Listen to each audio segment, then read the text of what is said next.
신약성경 고린도전서 7장에서 제가 봉독해 드립니다. 고린도전서 7장 29절부터 31절까지의 말씀.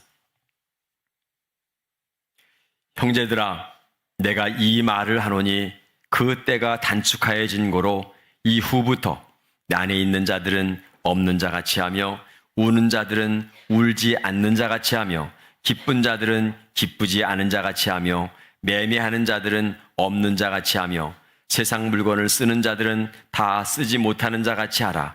이 세상의 유행은 지나감이니라. 아멘. 하나님의 은혜가 우리의 삶 가운데 풍성히 임하기를 주의 이름으로 간절히 축원합니다.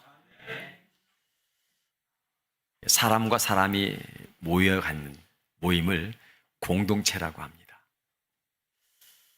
보통 우리가 이야기할 때 이제 교회에서 많이 쓰는 용어기도 한데, 이 조직 폭력배들의 모임을 공동체라고는 잘 안 하죠. 단체들이 있는데 사람과 사람이 모이면 개인이 있을 때보다 큰 힘을 나타냅니다. 이 공동체가 어떤 지향하는 방향이 건강하면 선한 영향을 많이 끼칩니다.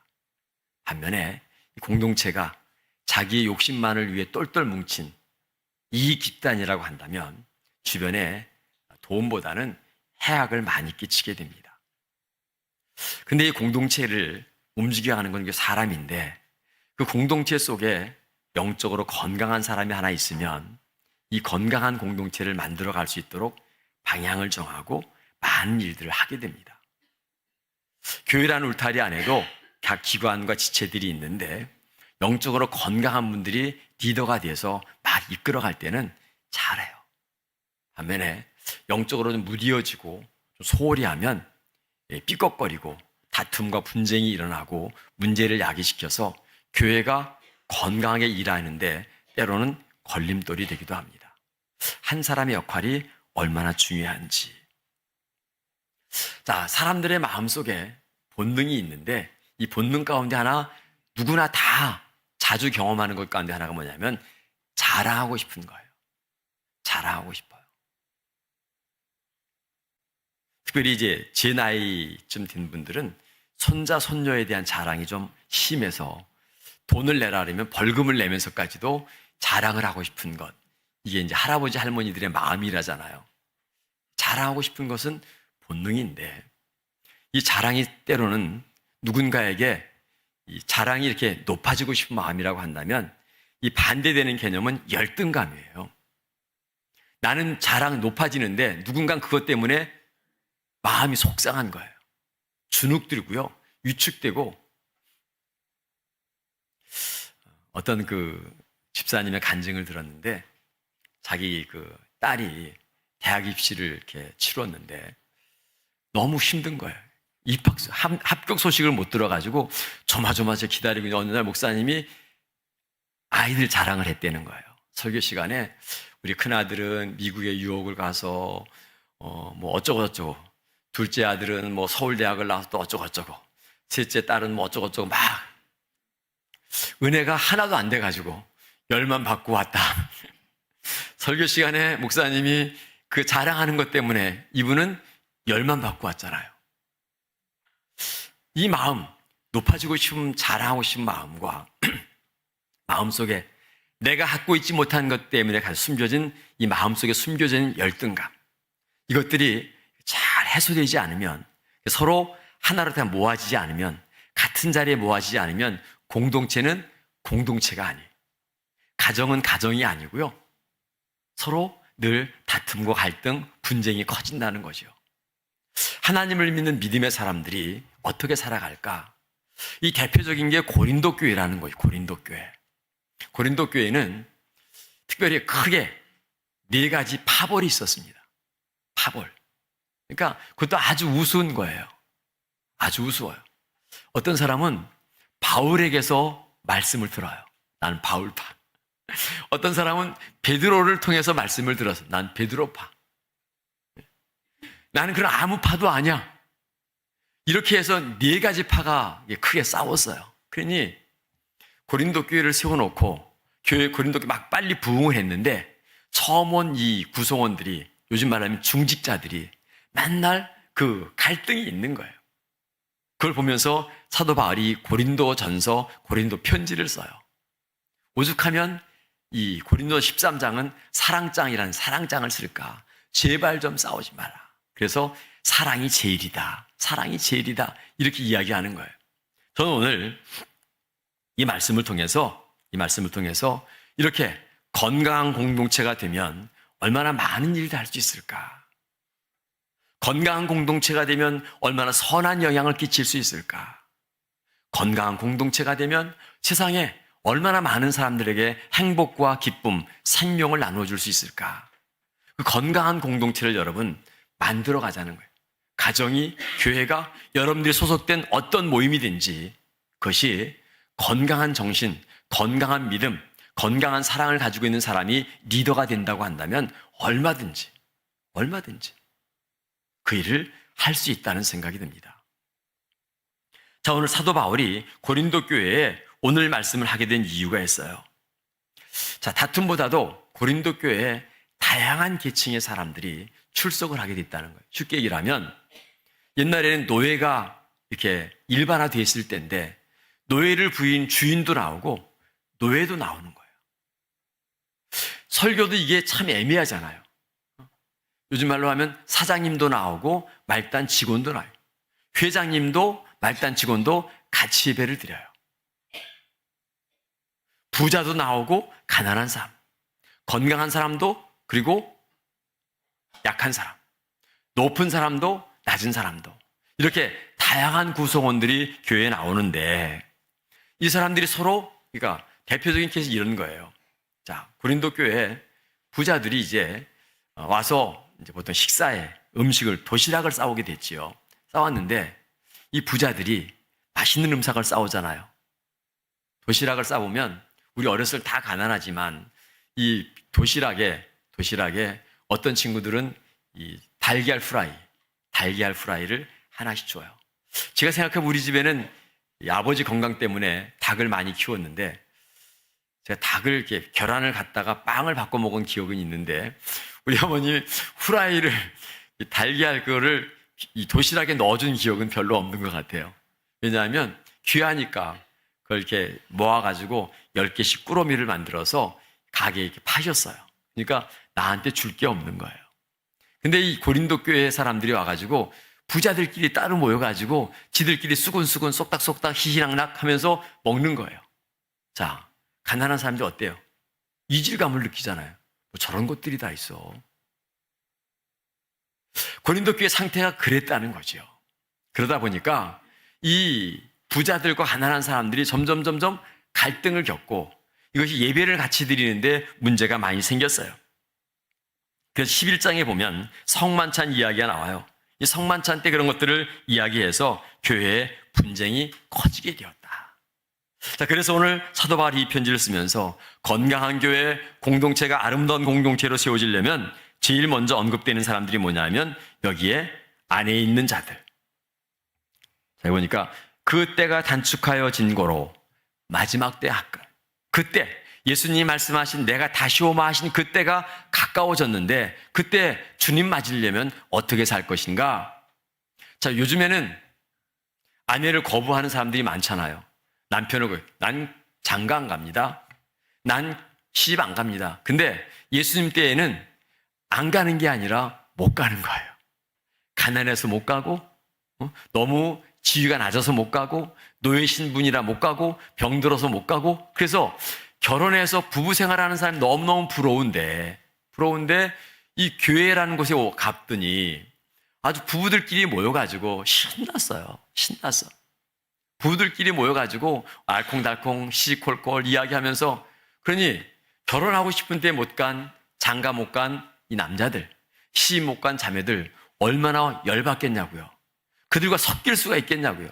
여러분 보면 제가 이렇게 제일 대화가 안 되는 것들 중에 하나가 뭐냐면 예수 믿지 않은 사람은 대화가 안 되는데 목사들끼리 모여서 골프 얘기를 해요. 근데 골프라는 게 보통 사람은 접촉을 못 하잖아요. 그게 뭐가 뭔지 알아야지. 근데 어느덧 뭐 할 말이 없어지니까 지들끼리 이야기를 해요.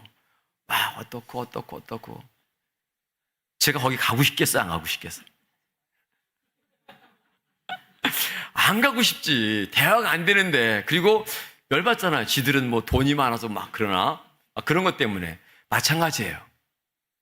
나는 장가를 가고 싶은데 막 힘쓰고 애를 쓰고 용을 써도 장가를 못 가. 근데 먼저 장가 간 사람들이 그 장가 간 뭐 자랑을 막 하는 거예요. 그래서 안에 있는 자들이 어떻게 하라고요?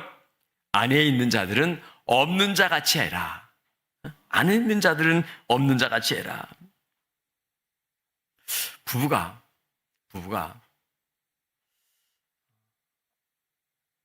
옛날에 한 분이 그랬어요. 제가 이제 우리 집사님 아들이 늦깎이 결혼했는데 이쪽이 아니라 저쪽 교회에 있었던 것 같아요. 저쪽 교회는 훨씬 가까웠거든요. 조그만 예배당이니까. 맨 뒷자리에 앉아가지고 예배 내내 둘이 손 꼭 붙잡고 쏘곤 좀 안 해줬으면 좋을 텐데. 그런 거 보면 성가대 이쪽에 앉고 저쪽에 앉고 보면 참 이게 대단한 분들이죠. 그죠? 안에 있는 자들은 안에 없는 자 같이 해라. 두 번째, 여기 우는 자들. 뭐라고 그러냐면 우는 자들은 울지 않는 자 같이 해라. 무슨 의미인 것 같아요? 우는 사람들 앞에서 웃음을 멈춘다는 이해가 되겠는데 우는 자들이 울지 않는 자처럼 행하라. 이 모든 것들은 결국 눈높이를 맞추라는 거예요. 그죠? 가지고 있는 사람 뭔가 이걸 다 맞춰서 누리려고 폼 잡으려고 본능인 우리의 막 치밀어온 자랑을 하지 말고 그것 때문에 열등감 빼져 있는 사람들 속에 낮아져서 그 사람들과 함께 하게라. 자, 성경학자들이 이 부분을 이거 어떻게 해석을 할지 제가 주석을 몇 개 찾아봤더니 어떤 이런 해석을 했어요. 이혼을 하겠다고 마음을 먹은 자매들로 보인다. 우는 자들은 이혼을 하겠다고 마음을 먹어요. 자, 지금은 결혼 안 하는 게 자유롭지만 그 성경적 배경은 결혼을 하는 것이 복받은 건데 결혼을 했어요. 이 남편이 문제 덩어리야. 문제 덩어리. 가정은 너무 소중한데 이 남편이 같이 도저히 살 수 없어. 그래서 헤어질 결심을 했어요. 자, 근데 여러분, 사람의 감정은 전염이 돼요. 내가 하나님 앞에 가서 한나처럼 아들 못 낳는 것 때문에 구박받는 것 때문에 땅을 치고 통곡해요. 그러면 예배 속에서 웃고 싶은 사람 못 웃잖아요. 웃고 싶은 사람 못 얻어요. 내게 슬픔이 있어서 땅을 치고 통곡하고 하고 싶지만 그것들로 인해서 더 많은 사람들이 기쁨을 잃어버리고 슬픔 가운데 빠질까 두려워하라. 가진 사람과 못 가진 사람의 안에 있는 자들과 울고 싶은 사람들, 서로 그렇지 않은 사람 주변을 살펴가자. 자, 우는 자들은 교회에서 울지 않는 자처럼 행동했으면 좋겠다. 세 번째는 돈이 많았던 사람들이 있는가 하면 돈이 없는 노예나 서민들이 있었는데 매매하는 자들은 없는 자 같이 해라. 매매해요. 집 팔고 땅 팔고 아파트 팔고 자동차 팔고 땅 주식 팔고 뭐 사고 이런 것들, 그런 거 들으면 살 것도 없고 팔 것도 없는 사람들은 얼마나 속상할까. 사실은 우리가 이제 바나바라는 사람이 초대교회에 땅을 팔아서 그 가진 돈을 가지고 막 구제 사업을 하잖아요. 근데 그는 얼마나 은밀하게 했으면 가난한 사람들이 그것을 기쁨으로 감사함으로 받을 수 있었어요. 자기를 내세우지 않고 오른손이 하는 것을 왼손이 모르도록 은밀한 중에 어려운 일을 돕으니까 그 사람을 보고 많은 사람이 도전을 받았어요. 아나니아와 삽비라 같은 사람들은 도전을 받았지만 잘못 받아. 여전히 욕심이 남아서 이걸 남들을 도와주는 것 때문에 내가 칭찬 좀 받고 싶다. 그래서 절반은 뚝 떼어서 자기가 착복을 하고, 뭐 착복도 아니죠. 자기가 갖고 뭘 원래 자기 거니까. 근데 그렇지 않은 것처럼. 자, 돈이 많았던 사람들이 가난한 사람들을 위해서 자기의 뭐 하는 것들 팔고 사는 그런 것들을 조심히 해라. 자, 사도 바울이 교훈내는 두 번째 내용이 있습니다. 사도 베드로후서 1장 5절에 보면 베드로가 이런 말씀을 우리에게 들려줍니다. 그러므로 너희가 더욱 힘써 너희 믿음의 덕을 세우고 덕에 지식을 세우고 지식에 절제를 더해라. 믿음의 덕을 세워라. 우리가 가끔 이제 그런 말을 해요. 법과 은혜가 있어요. 법은 옳고 그름을 따지는 거예요. 너 잘못했어. 선생님들이 아이들을 가르칠 때 옳고 그름을 선명하게 가르쳐주는 게 필요하지만 이것이 가르침이 아이들에게 사랑으로 품어주는 것보다 오히려 악 영향을 끼칠 때가 있습니다. 무조건 사랑으로 품어주는 것도 꼭 좋은 건 아니고 엄한 꾸지람이 필요할 때가 있습니다. 그러나 이 아이들이 그리스도의 사랑의 품 안에서 자유함을 얻고 그리고 용서를 받고 그리고 아득한 품을 경험할 수 있는 그 무한의 사랑을 우리가 품어줬으면 좋겠다. 하나부터 열까지 꼬치꼬치 하는 게 아니라 욥이 쫄딱 망했잖아요. 더 이상 망가질 데가 없으면 쫄딱 망했어요. 그래서 죽을 고통 속에 지금 인내하고 있는데 친구들이 와가지고 뭐라고 하냐면 너 하나님 앞에 뭐가 문제가 있지. 하나님이 벌을 내리실 때는 그냥 벌을 내리시는 법이 없어. 내가 봐도 누가 봐도 너 지금 벌 받고 있는데 야, 하나님한테 뭔가 문제가 있으면 빨리 찾아내. 욥의 대답은 한마디로 정리하면 이런 거예요. 옳은 말인 줄 아는데 그게 너무너무 고통스럽다. 그 말이 옳은 말인 줄 알지만 듣는 내가 너무너무 고통스러워요. 심장을 후련해요. 자, 욥이 망한 상태를 우리가 알아요. 짐승들을 다 죽이고 도적 맞고 칼로 죽이고 그리고 다 불탄 육축들, 재산들 그리고 마지막에는 10명의 자녀들까지 한순간에 잃어버렸고 자기는 몸이 그 아주 악한 종기에 휘달려서 기와장 쪼가리를 꿰서 막 북적북적 긋고 있는 그 비참한 그랬더니 아내마저도 아이고 하나님을 저주하고 나가 죽어라 이렇게 자기를 향해서 저주를 섞인 말을 하고 이제는 아무도 없는 상황. 그 자기 마음속에도 하나님을 향해 원망하고 싶은 마음이 불뚝불뚝 오르나는데 거기다 대고 너 죄 지은 거 뭐 있나 한번 찾아봐. 그 말이 너무 고통스러웠다. 이렇게 이야기를 하는 거예요. 그리고 우리가 하나님 앞에 나갈 때 두 번째 뭐냐면 우리의 말은 덕을 세워야 되겠다. 그리스도인들이 공동체를 건강하게 이끌어가려면 덕을 세울 수 있어요. 믿음의 덕을 세워라. 예수님이 마태복음 18장 6절로 7절에 이런 말씀을 하세요. 누구든지 나를 믿는 이 작은 자 중에 하나를 실족하게 하면 이 소자 중에 이 많은 사람들 가장 작은 보잘것없는 사람 하나라도 그를 실족하게 하면 그 사람은 연자맷돌. 연자맷돌이 뭔지 아세요? 저 어렸을 때 이제 시골에 그 연자맷돌이 있었던 것 같아요. 대리 속에 큰 돌멩이가 있고 밑에도 이렇게 큰 돌멩이 받침이 있고 그 위에 세로 있어서 그거를 이제 소가 이렇게 끌면 그 속에 이제 곡식들을 이제 갈아서 내는 우리가 말하는 기드온, 삼손이 불레에 붙잡혀 가가지고 뭐래요? 누순을 빼고 그 면자맷돌을 돌리잖아요. 그런 것들 얼마나 무거운 거예요. 집채만한 돌멩이를 목에 메고 바다에 던지우는 것보다 낫겠다. 한 사람을 실족해 하는 게 그런 거예요. 우리가 자랑을 이렇게 내세우다 보면 그 자랑 때문에 얼마나 마음에 시험과 상처를 받고 실족하게 되는지. 근데 우리 주님은 제자들에게 가르치시면서 이렇게 얘기합니다. 누구든지 나를 믿는 이 작은 자 중에 하나를 실족하게 하면 차라리 연자맷돌이 그 목에 달려서 깊은 바다에 빠뜨려지는 것이 나으니라. 실족하게 하는 일이 없을 수는 없으나 실족하게 하는 그 사람에게는 화가 있도다. 예수님 가르침이죠. 고린도 전서 8장 13절에서 사람들이 먹는 음식 가지고 싸우잖아요. 먹어야 되느냐 말아야 되느냐. 그때 고기를 먹는 문제를 가지고 다퉜는데 바울이 그런 얘기를 합니다. 난 고기를 잘 먹는다. 그러나 내가 고기 먹는 것 때문에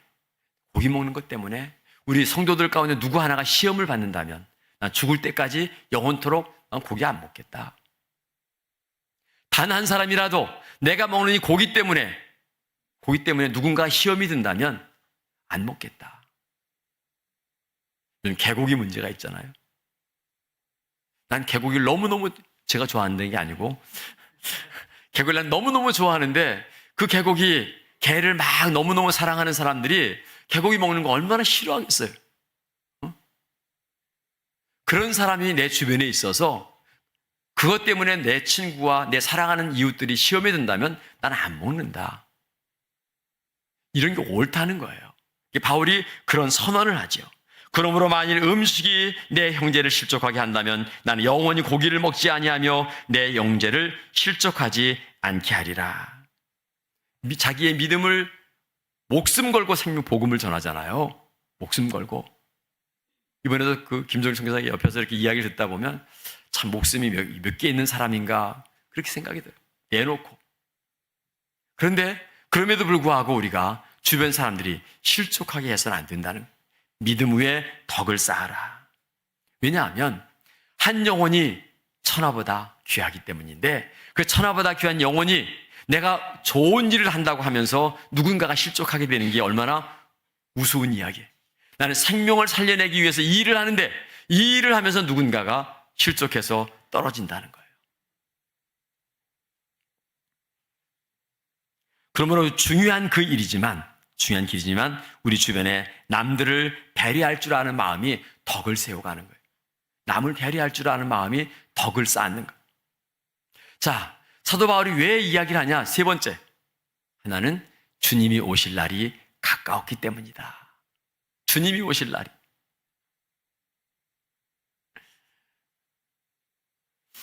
자, 오늘 보면 29절, 형제들아 내가 이 말하는 그 때가 단축하여진 거로, 그리고 31절 하반절에 이 세상의 외형은 지나감이니라. 그러므로 우리가 영적인 것과 육적인 것 가운데 영혼이 먼저인 것이, 신앙이 우선인 것을 말해주고 싶어요. 주님이 재림하실 날이 가까웠다. 그래서 우리가 무게를 두고 가치를 두고 의미를 두고 보람을 두고 준비하는 이 땅에서의 것들이, 그 외형적인 것들이 다 지나갈 건데 거기에 삶에 집중해서 매달리다가 주님 맞을 때 어떻게 할 것인가? 외양은 지나가 버리고 남는 것은 오직 믿음과 사랑과 소망뿐이다. 종말이 가까웠다. 우리가 종말이 가까웠다는 마음을 늘 마음속에 품어야 되는데 주님이 2000년 전에 말씀하신 아직 안 왔잖아요. 재림이.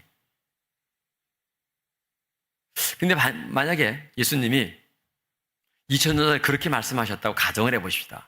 나는 지금으로부터 2100년쯤 지난 다음에 세상에 오리라.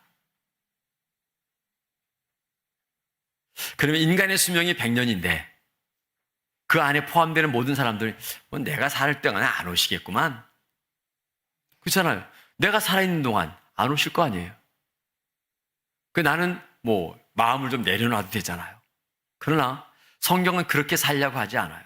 주님이 오늘 오실 것처럼.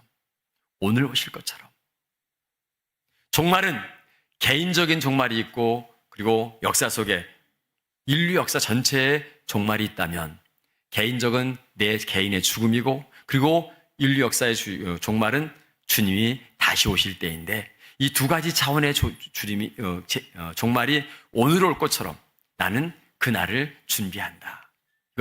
그래서 나는 하나님 말씀 속에서 내가 속한 공동체, 가정이라는 공동체, 교회라는 공동체 속에서 이 공동체가 강건해져서, 그럼 건강한 가정이 얼마나 많은 일을 할 수 있어요. 건강한 교회가 얼마나 많은 일을 할 수 있어요. 개인이 못하는 일을 교회가 하잖아요. 한 사람의 선교사가 그 큰 일을 할 수 있을 때 그것은 교회가 돕지 않으면 불가능한 거예요. 교회가 돕지 않으면. 교회들이 정말 중요한 일들, 거기에 힘을 쏟아 할 때 개인이 할 수 없는 많은 일들을 교회가 할 수 있는데, 그 교회 공동체 속에 영적으로 깨어있는 리더들이 이런 마음을 가지고 있을 때 그 일이 가능하다. 그 오늘을 산 우리들은 오늘. 그래서 나는 교회 가서 사람이 모여지는 곳에 가서 내가 가지고 있는 것들을 막 자랑해서 막 신나서 자랑하는 것으로 상처받는 사람들을 만들지 말고 오히려 그렇지 못한 사람들을 늘 돌아보면서 안에 있는 자들은 없는 자같이, 돈을 가지고 있는 사람들은 가난한 사람들처럼 이렇게 가지고 있지만 못 가진 사람들의 그 상황을 살펴오며 배려할 줄 아는 사람. 세상의 외형은, 오늘 성경은 지나간다. 이 세상의 외형은 지나갑니다. 라고 결론적인 말씀을 합니다. 세상의 것들은 여러분 지나갑니다. 썩어 없어질 것들, 우리는 그러잖아요. 영원한 것들, 금처럼 오래가는 것들은 잘 중국산 제품을 샀는데 한 번 쓰고 버려야 될 것은 소홀히 여깁니다. 그런 일회용품들은 우리 주변에 너무 많이 있지만 우린 별로 중요하게 여기지 않습니다. 한 번 열으면 못 쓰게 되니까요. 한 번 쓰면 버려야 되니까요. 그러나 한 번 써도 10번 써도 100번 써도 반짝반짝 빛나는 것은 오래 가는 것처럼 세상의 것들은 여러분 일회용품 같은 것들이에요. 한 번 쓰고 버려지는 것들이에요. 거기에 마음을 빼앗기면 정말 중요한 영원한 것들을 우리가 잃어버리게 됩니다. 정말 중요한 가치는 영원한 것들인데 오늘 주님은 그런 믿음 위에 덕을 세워서 내가 몸담고 있는 공동체, 가정을, 교회를 위대한 공동체로 만들어가기를 원하세요. 명절을 앞두고 우리가 이제 토요일날 명절인데 가정에 들어갑니다. 일하는 것들. 젊은 분들은 일하는 것에 대한 반감이 많잖아요. 젊으니까 당연히 보고 듣고 성장하는 과정이 그럴 수밖에 없어요. 옛날 분들의 눈에 비친 이건 말도 안 되게 받아들이기가 어렵지만 세대가 그래요. 제가 70이 가까워서 이 후배 목사님들, 30대 목사들 보면 쟤들이 어떻게 목회할까 그런 생각이 들 만큼 생각하는 게 아니 목사가 무슨 5시에 퇴근을 해. 요즘에 다 퇴근을 한대요. 밤에 9시에 불려놔서 뭘 하면 수당을 달라고 그런대요.